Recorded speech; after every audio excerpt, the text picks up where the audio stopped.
आज मैं आपसे वाग्भट्ट जी के अष्टांग हृदयम शास्त्र की एक बहुत महत्वपूर्ण अध्याय की बात करना चाहता हूं कि हमारे शरीर में वात पित्त कफ की स्थिति अगर सम है तो हम जीवन भर निरोगी रहते हैं। और निरोगी शब्द की जब मैं बात करता हूं तो आप वाग्भट्ट जी का जो निरोगी शब्द है वो शरीर से भी स्वस्थ और मन से भी स्वस्थ, और मन के बाद एक और स्थिति होती है चित्त की, वहां भी स्वस्थ।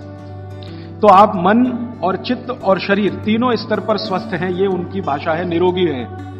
अगर आपका खाली शरीर स्वस्थ है और मन नहीं है, चित्त स्वस्थ नहीं है, तो निरोगी नहीं माना जाएगा। आपको कुछ ना कुछ तकलीफें आप अपने को देने वाले हैं, समाज को देने वाले हैं। तो इसलिए वो कहते हैं कि आप अगर स्वस्थ हैं, ये तभी संभव है जब वात पित्त कफ आपके शरीर में सम है।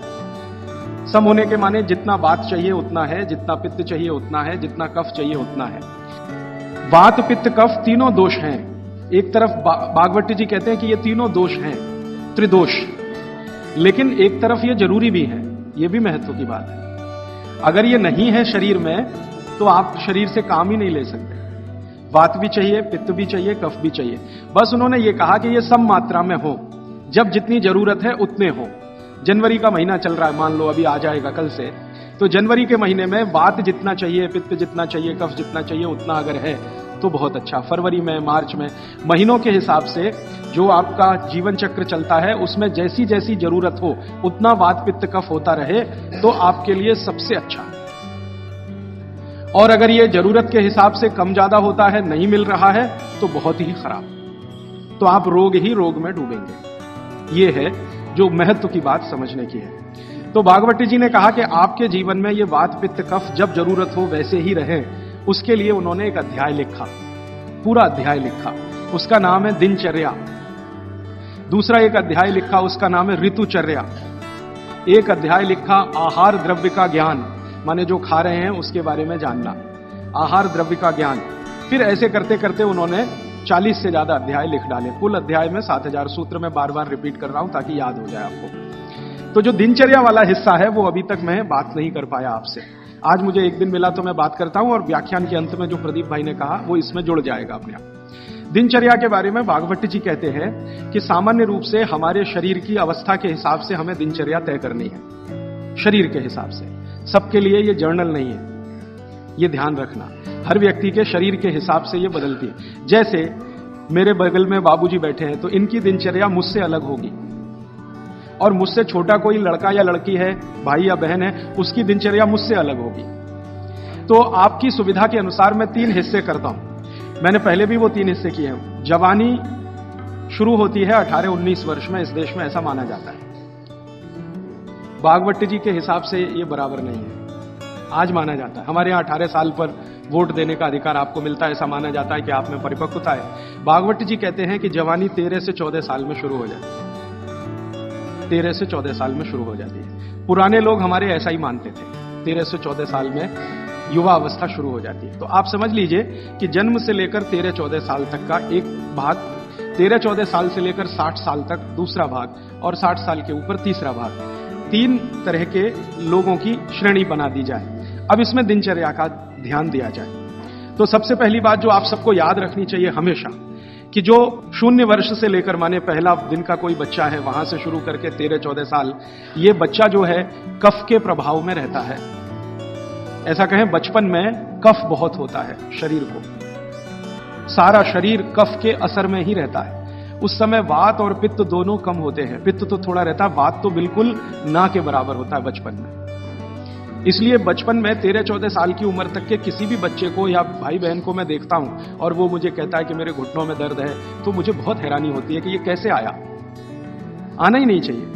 वाग्भट्ट जी कहते हैं कि प्रकृति ने एक व्यवस्था बनाई हुई है। वो व्यवस्था ये है कि बचपन जो आपका गुजरेगा वो कफ के असर में होगा, कफ ज्यादा होगा। जिनको कफ ज्यादा होगा उनको घुटनों का दर्द होना ही नहीं चाहिए, कमर का दर्द होना ही नहीं चाहिए, हड्डियों में दर्द होना ही नहीं चाहिए, उनके बाल गिरने ही नहीं चाहिए, बाल बढ़ने ही चाहिए, उनके शरीर में कभी भी थकान होनी ही नहीं चाहिए। शरीर सोने के लिए ज्यादा प्रवृत्त होना ही चाहिए, क्योंकि कफ के असर में नींद बहुत आती है। तो 14 वर्ष की उम्र तक अगर कोई भी भाई या बहन, बेटा या बेटी 8 घंटे से 10 घंटे भी सो रहा है तो भी उसके लिए अनुकूल ही माना जाता है। तो कफ के असर में नींद बहुत आती है, वात के असर में नींद बिल्कुल कम हो जाती है। तो कफ के असर में अगर वो बच्चा है तो उसके शरीर की एक तरह की दिनचर्या ऋतुचर्या है। फिर क्या होता है कि 14 साल से ऊपर लेके 60 साल तक जवानी मान लीजिए, तो इसमें पूरा शरीर पित्त के असर में रहता है। 14 साल से लेकर 60 साल तक पित्त का असर होगा, तो शरीर को पित्त का असर होगा ही ये इतने दिनों में। तो इनके लिए एक तरह की ऋतुचर्या दिनचर्या। और तीसरा है 60 के ऊपर की जब उम्र हो जाती है तो वात के प्रभाव में आ जाता है पूरा शरीर। तो 60 के ऊपर उम्र जिनकी हो गई, अब वो मुझे ये कहें कि राजीव भाई घुटने दुख रहे हैं, तो समझ में आता, ठीक है भाई, स्वाभाविक है आपके लिए, हड्डियां कमजोर हो रही हैं, बिल्कुल स्वाभाविक है। ये उतना ही स्वाभाविक है जैसे आपके जीवन में बहुत सारी दूसरी चीजें स्वाभाविक होती है। तो 60 के बाद जब तक आप जीवित हैं वात के प्रभाव में है, 60 से पहले 14 वर्ष तक जब तक आपकी उम्र है आप पित्त के प्रभाव में हैं, और 14 वर्ष से कम आपकी उम्र है तो आप कफ के प्रभाव में हैं। तो मैं कफ से शुरू करता हूं। कफ से शुरू करें कि कफ प्रधान जो बच्चे हैं 14 साल तक, उनकी दिनचर्या कैसी होनी चाहिए। उनके लिए भागवत जी कहते हैं कि ये जो कफ के प्रभाव में बच्चे हैं, ये आज से मैं आपसे माफी मांगते हुए कह रहा हूं, कफ के प्रभाव के बच्चों को जितनी चाहें उतनी नींद लेने दीजिए। आप उनको टोका टाकी मत करिए। अक्सर मैंने देखा है मां बाप की जो टोका टाकी बच्चों के लिए, अरे इतनी देर सोता है, वो सोएगा ही क्योंकि कफ के असर में है।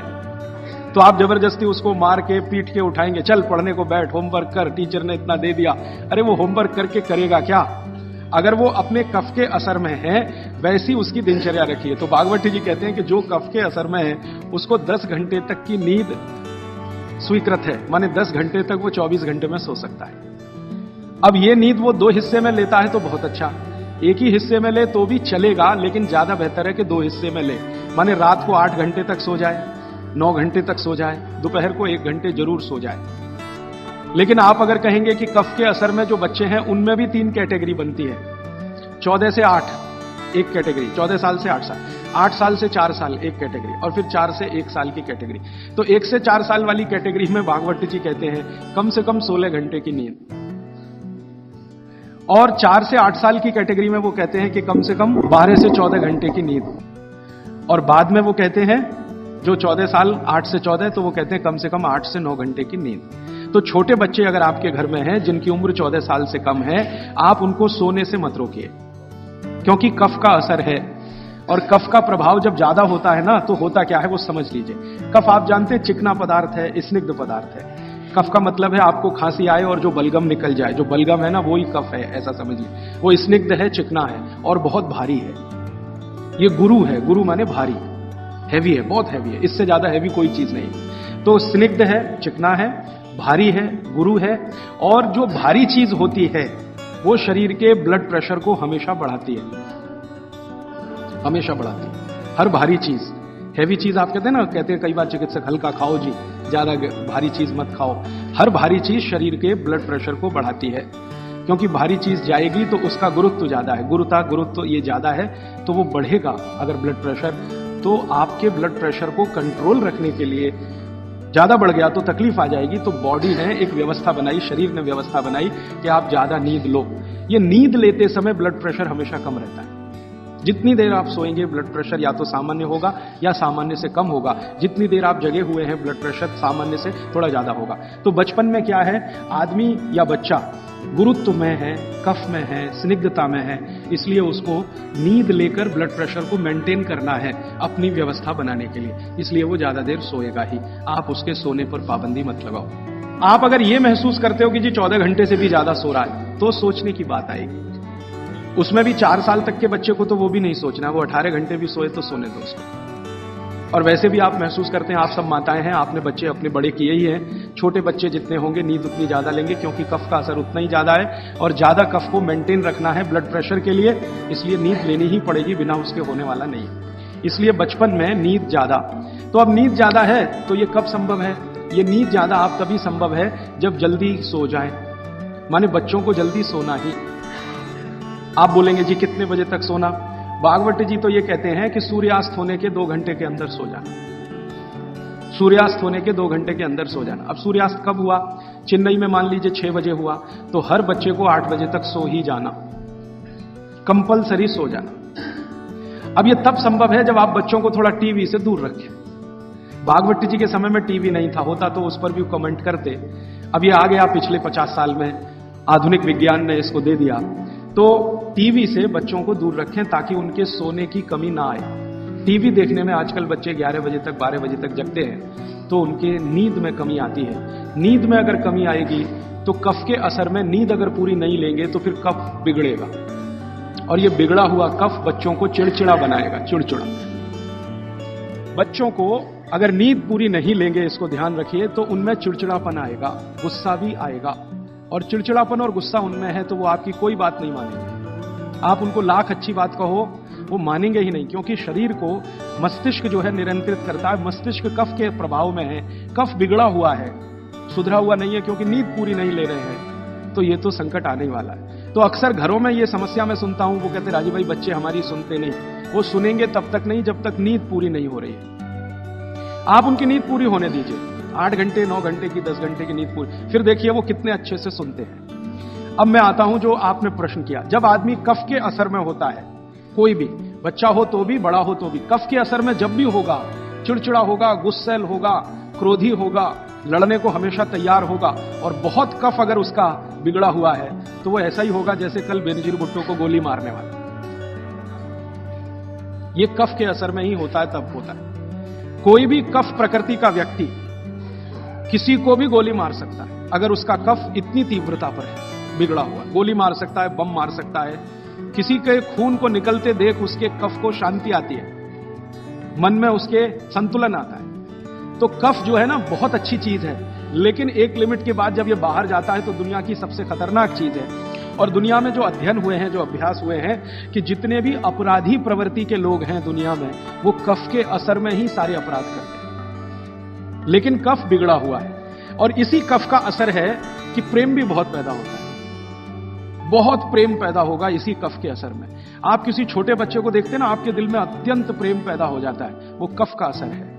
कफ प्रेम भी पैदा करता है, और कफ आदमी को जहरीला भी बना देता है। महत्व की बात है कि कफ जब तक नियंत्रण में है तो प्रेम भाव पैदा करेगा, सद्भाव पैदा करेगा, और जब ये बिगड़ गया, निकल गया बाहर, तो ये खतरनाक से खतरनाक चीजें बता देगा। अब मैं आपको भागवत की बात छोड़कर मेरी बात एक जोड़कर सुनाता हूं तो बहुत अच्छे से समझ में आए। आपने कई बार अखबारों में पढ़ा होगा, न्यूज़पेपर में, मैगजीन्स में पढ़ा होगा कि दुनिया में सबसे खराब बच्चे अमेरिका के हैं। सबसे खराब बच्चे दुनिया में, सबसे खराब। उनकी खराबी का कोई लिमिट नहीं है। आपने अक्सर न्यूज़पेपर पढ़े हैं कि हाई स्कूल के बच्चे जेब में से रिवॉल्वर निकाला और पट पट पट पट टीचर को मारा, अपने पड़ोसी को मारा, इसको मारा, और अंत में खुद को मारा। अमेरिका की मुश्किल से कुल आबादी 27 करोड़ है। इसमें से लगभग 3 करोड़ के आसपास बच्चे हैं, ऐसा वो कहते हैं। इन 3 करोड़ बच्चों में 30 लाख जेल में बंद हैं, जेल में बंद हैं, और जिनकी उम्र 14 साल की, 12 साल की, 11 साल की, 10 साल की, ऐसी उम्र के बच्चे जेल में बंद हैं। होना चाहिए स्कूल में, लेकिन है जेल में। ये जो अमेरिका की स्थिति है, ये कनाडा की भी है, यही स्थिति ब्रिटेन की है, यही फ्रांस की है, यही जर्मनी की है, यही स्वीडन की है, यही स्विट्जरलैंड की है। इन सभी देशों में, जो ठंडे देश माने जाते हैं, बच्चे सबसे ज्यादा बिगड़े हुए हैं। आपको सुनकर हैरानी होगी, अमेरिका, यूरोप के देशों में सबसे ज्यादा जो अपराध हो रहे हैं, उनमें लगभग 65 से 70% अपराध बच्चे कर रहे हैं। वो चाहे बलात्कार के हों, चाहे छेड़खानी के हों, या गोली मारने के हों, या लूटमारी के हों, बच्चे कर रहे हैं। बच्चे जिनको हम 14 साल तक की उम्र का मानते हैं, वो कर रहे हैं। परिणाम क्या है? बिगड़े हुए कफ के प्रभाव में है वो सब बच्चे। बिगड़े हुए कफ के प्रभाव में जो भी रहेगा, हिंसा ही करेगा, अहिंसक हो नहीं सकता। कफ जैसे ही बिगड़ता है तो हर तरह के नेगेटिव विचार और बुरे विचार शरीर में आएंगे। अब वो शरीर की एक स्वाभाविक क्रिया है। इसको रोकना है तो क्या करें? इसको रोकना है तो कफ कम करो, बिगड़ने मत दो। और कफ बिगड़े नहीं तो भागवत जी कहते हैं इसकी सबसे अच्छी अचूक दवा है भरपूर नींद लेना। मुफ्त का इलाज है। बिगड़े हुए कफ को सुधारना है, कंट्रोल में। ये बड़ों के लिए भी मैं कह रहा हूं, क्योंकि आगे आपको भी समझ में आएगा कि आपके शरीर में भी अगर कफ की स्थिति बिगड़ रही है तो भरपूर नींद लेना शुरू करिए। कफ अपने आप आपका कंट्रोल में आ जाएगा, क्योंकि शरीर ही कर लेता है ये सब। बस ध्यान दीजिए। इसका मतलब यह है कि बच्चों को चिड़चिड़ेपन से बचाना, गुस्से से बचाना, नेगेटिविटी से बचाना, गलत रास्ते पे ना चले जाएं। अब गलत रास्ता आप सब समझते हैं। जैसे हमारे प्रदीप भाई कह रहे थे कि आजकल बच्चे भाग रहे हैं घर छोड़कर बॉयफ्रेंड के साथ या गर्लफ्रेंड के साथ। ये बिगड़े हुए कफ की अवस्था है। क्योंकि मैं तो ट्रीटमेंट भी करता हूं होम्योपैथी में। ऐसे बहुत सारे लड़के लड़कियां इलाज के लिए मेरे पास आते हैं जो घर छोड़कर भागे हुए हैं। क्यों भाग गए जी? पिताजी अच्छे नहीं लगते, माताजी अच्छी नहीं लगती, जिन माता पिता ने पैदा किया वही अच्छे नहीं लगते। कफ इतना खतरनाक है, आप जरा समझिए इस बात को। जो माता पिता ने जीवन के सारे कष्ट झेलकर उनको बड़ा कर दिया 14 साल का। क्योंकि मैं आपको एक विनम्र बात कहना चाहता हूं, मेरा ऑब्जर्वेशन है, दुनिया में बच्चों को बड़ा करना सबसे मुश्किल काम है, सबसे मुश्किल काम मानता हूं। धीरू भाई अंबानी होना सबसे आसान काम है। हां, आपके पास कुछ पैसा नहीं है, 10,000 करोड़ बनाना, 20,000 करोड़, 1 लाख करोड़ बनाना सबसे आसान काम है, सबसे आसान काम है। लेकिन एक बच्चे को बड़ा कर देना या 2 बच्चे को बड़ा कर देना दुनिया का सबसे मुश्किल काम है। आप फैक्ट्री चला सकते हैं 1, चला सकते हैं 10, चला सकते हैं 20, बहुत आसान है आपके लिए, क्योंकि उसको मैनेज करने के लिए बहुत मैनेजर आपको मिल जाएंगे, विशेषज्ञ मिल जाएंगे। लेकिन बच्चे को बड़ा करने के लिए मैनेजर किराए पे नहीं मिलता, मिलता है तो वो बच्चों को बड़ा नहीं कर सकता। दुनिया में एक्सपेरिमेंट हुए हैं, परिवार के बाहर बच्चों को बड़ा करने के सबसे ज्यादा एक्सपेरिमेंट यूरोप में हुए हैं। कॉन्वेंट है ना, कॉन्वेंट, ये बच्चों को बड़ा करने के ही केंद्र हैं। ऐसे बच्चों को जो परिवार से बिछड़े हैं, छूटे हुए, लावारिस बच्चे, कॉन्वेंट स्कूल सब फेल हो गए अमेरिका और यूरोप में। वो बच्चों को सिखा नहीं पाए जो सिखाना चाहिए, और ज्यादा कॉन्वेंट के बच्चे ही वहां मर्डर कर रहे हैं, हिंसा कर रहे हैं, जेब काट रहे हैं। तो बच्चे को बड़ा करना मैं मानता हूं दुनिया का सबसे मुश्किल काम है। और आप जो भी अपने बच्चों को बड़ा कर रहे हैं, आप समझ लीजिए दुनिया का सबसे मुश्किल काम आप कर रहे हैं। तो इसमें छोटी सी बात याद रखिए कि ये बच्चे ठीक से बड़े हों, कफ का बिगाड़ इनको कहीं गलत रास्ते पर ना ले जाए। तो इसके लिए बहुत सरल उपाय है कि नींद उनको भरपूर लेने दीजिए। कई बार आप ऐसा मत करिए, बच्चों को कई बार ऐसा लगता है झपकी आ रही है तो आप जबरदस्ती पढ़ने को मत बिठाइए। कुछ बच्चे ऐसे हैं जो मेज कुर्सी पे बैठते ही ऊँघने लगते हैं, तो उनसे कहिए कि देखो किताब बंद कर दो और जाके सो जाओ। वो 20-25 मिनट सो के आएंगे, पहले से ज्यादा फ्रेश होंगे, क्योंकि सो के उठते ही कफ का असर कम हो जाएगा। और कफ के असर में पढ़ाई नहीं होती, ये और बात एक ध्यान दीजिए, कफ के असर में पढ़ाई नहीं हो सकती। पढ़ाई अच्छी करनी है तो पित्त के असर में ही होती है। पित्त बढ़ना चाहिए, कफ कम होना चाहिए, तभी पढ़ाई अच्छी होगी। तो जब तक कफ बिगड़ा हुआ है, असर उसका भयंकर दुष्प्रभावी है। पढ़ने के लिए मत बोलिए उनको, कहिए सो जाओ। कफ बिगड़ा हुआ हो तो सबसे अच्छा उपाय है कहो सो जाओ। तो 20 मिनट सोएंगे, आधा घंटे, 1 घंटे या 2 घंटे सो जाए, फिर कहो अब उठने दो, अपने आप से उठने दो। अब अपने आप से जब उठे तब उनका कफ पूरी तरह से शांत होगा, फिर जो भी पढ़ेंगे मगज में बैठेगा, दिमाग में बैठे। और एक छोटी सी बात, आप सवेरे सवेरे स्कूल जाने के लिए जो मार मार के उठाते हैं अपने बच्चों को, आप बहुत बड़ा अत्याचार कर रहे हो, बहुत बड़ा अत्याचार कर रहे हो। कारण क्या है वो समझ लीजिए, समझ लीजिए वो ये, मैं ये कह रहा हूं कि आप करें जरूरी नहीं है, लेकिन समझ जरूर लीजिए, ताकि आपको करते समय ध्यान में रहे कि मैं ठीक कर रहा हूं या गलत। बच्चों को मार मार के सवेरे जब आप उठाते हैं तो बहुत बड़ा अत्याचार उनके ऊपर होता है। वो क्या होता है, सुबह का समय कफ का समय है, दिन के हिसाब से सुबह का समय कफ का समय है। उस समय उनको सबसे गहरी नींद आएगी, वो प्रकृति का नियम है। और उसी समय मार पीट के आप उनको उठा के बाथरूम में करते, चल जल्दी से नहा, बस आ गई है, ऑटो रिक्शा आ गया है। अरे ये बस और ऑटो रिक्शा क्या करेंगे उसकी जिंदगी को। मैंने ही क्या कर लिया इतना सब पढ़ने के बाद, क्योंकि जो कुछ मैंने पढ़ा है वो मेरी जिंदगी के कभी काम नहीं आया। काम तो वो आ रहा है जो मैंने स्कूल में नहीं पढ़ा, कॉलेज में नहीं पढ़ा। स्कूल कॉलेज में मैंने बहुत पढ़ा, x + y² = x² + 2xy + y², और पता नहीं कितनी कॉपियां रंग डाली, आज तक मेरी जिंदगी में काम नहीं आया x + y²। अब मेरे गणित के टीचर को मैं पूछता हूं क्यों पढ़ाया मास्टर जी आपने मुझे, तो कहते क्या करूं यार, काम तो मेरे भी नहीं आया, मुझको किसी ने पढ़ाया तो मैंने तुमको पढ़ाया। ये भेड़िया धसान है।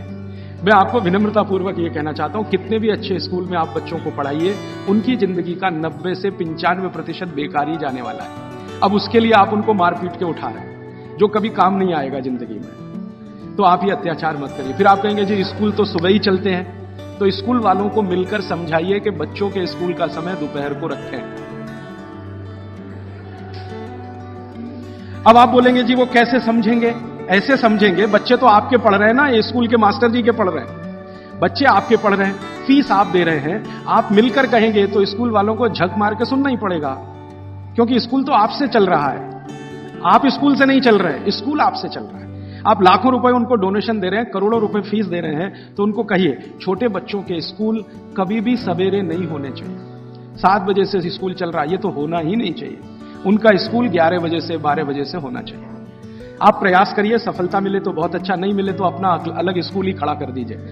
हाँ, क्या मुश्किल है आप जैसे लोगों के लिए।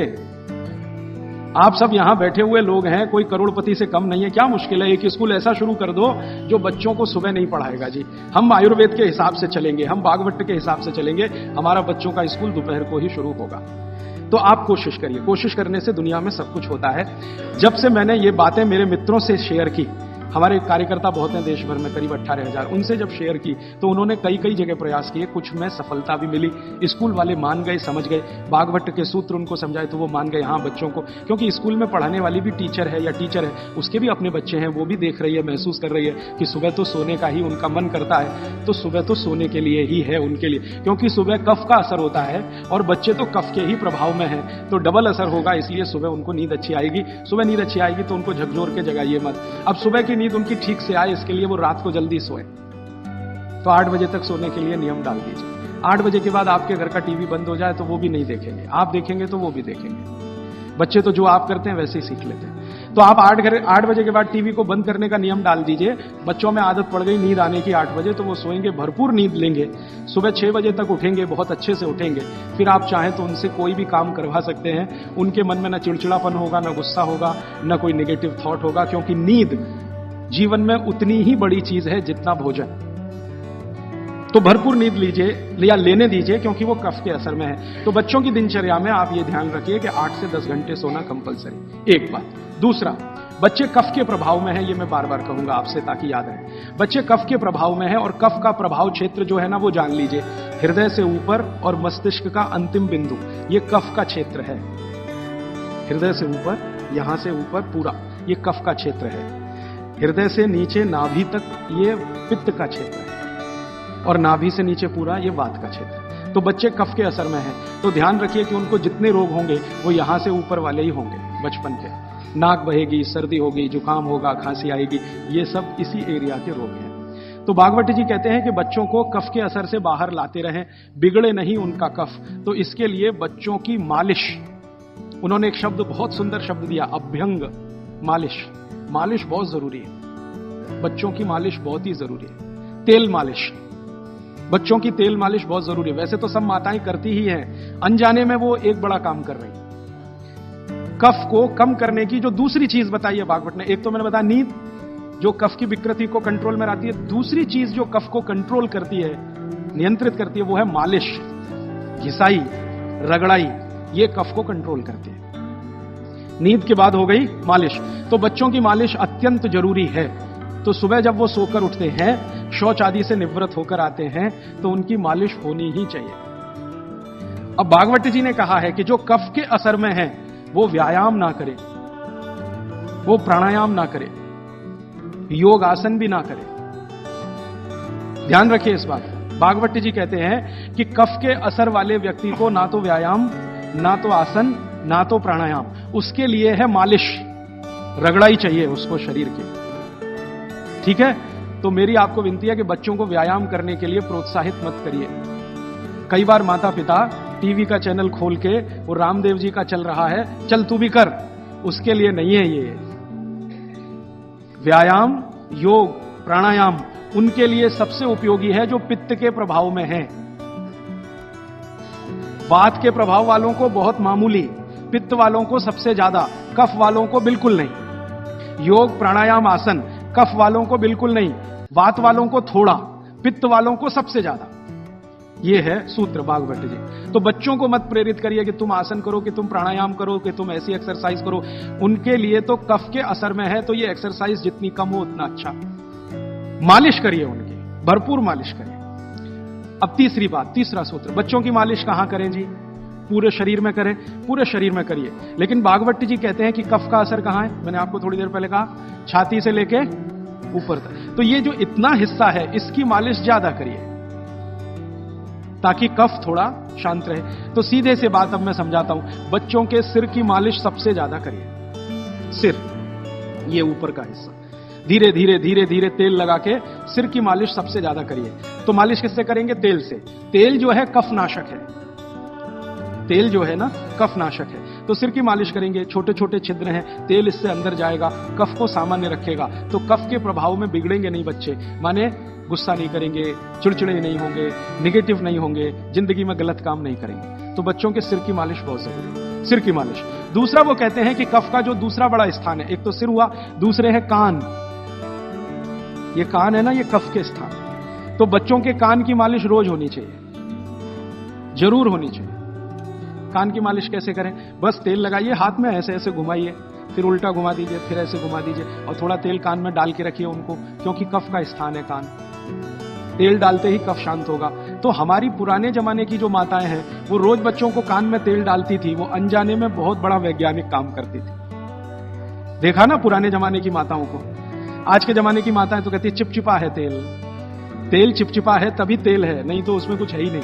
तो पुराने जमाने की माताएं बच्चों को बराबर कान में तेल डाल के रखती थी। तो बच्चों के कान में नियमित रूप से तेल डालिए। फिर आप बोलेंगे जी कौन सा तेल? तो इसमें भागवत जी सूत्र दे रहे हैं कि आप जहां रह रहे हैं उसके हिसाब का तेल। आप चेन्नई में रह रहे हैं, चेन्नई भारत के गर्म इलाकों में है, गर्म इलाकों में ठंडा तेल अच्छा, तो सबसे ठंडा तेल नारियल का तेल है। तो चेन्नई में रहने वालों को नारियल के तेल की मालिश, नारियल का तेल ही खाना है। अब आप बिहार में जाएंगे और मैं वहां कर आकर आपको कहूंगा, तो कहूंगा जी आप नारियल का तेल बिल्कुल मत खाओ, मालिश भी मत करो। मैं कहूंगा सरसों का तेल खाओ, उसी से मालिश करो। और जो आप और उधर चले गए हरियाणा पंजाब की तरफ, तो मैं ही आकर आपसे कहूंगा जी आप ये छोड़ो, आप तो जैतून का तेल इस्तेमाल करो या तिल का तेल इस्तेमाल, एरिया के हिसाब से। तो मैं आपके हिसाब से बात कर रहा हूं कि आप नारियल के तेल की मालिश भी कर सकते हैं, उसको भोजन में भी उपयोग कर सकते हैं। बच्चों की नियमित मालिश सिर की, कान की होती रहनी चाहिए। और तीसरी चीज, आंखें। आंखें जो है ना, कफ का ही केंद्र है। सबसे बड़ा कफ का केंद्र सिर, दूसरे नंबर पे कान, तीसरी आंख। आंख कफ का केंद्र है, और आंख के ज्यादा रोग, 99% रोग कफ के रोग हैं। जैसे मैंने आपको बोला ना, आंख में आप बोलते हैं कि हमको कैटरेक्ट हो गया, ये कफ का रोग है। मोतियाबिंद हो गया, कफ का रोग है। ग्लूकोमा हो गया, कफ का रोग है। आंखें लाल हो रही हैं, कफ के प्रभाव। तो आंखों की विशेष देखभाल बच्चों की, ताकि चश्मा ना लगे, अब चश्मा ना चढ़े। अब आंखों में क्या करें जी? कफ को कंट्रोल करें। तेल नहीं डाल सकते आंखों, क्योंकि तेल और आंखों का मेल नहीं है। आंखों में हमेशा एक फ्लूइड रहता है, तेल में डालें माने तेल उस फ्लूइड में गया तो गड़बड़ करता है। तो आंखों के लिए घी ठीक है, देशी गाय का घी। तो बच्चों को नियमित रूप से देशी गाय का घी आंखों में लगा सकते हैं तो बहुत अच्छा है। देशी गाय का घी ये कफ को शांत करता है। लेकिन आप देशी गाय के घी को उपलब्ध नहीं कर पाते किसी कारण से, तो फिर भागवत जी कह रहे हैं कि कफ को शमन करने वाली एक और चीज है, वो है काजल। काजल माने कार्बन।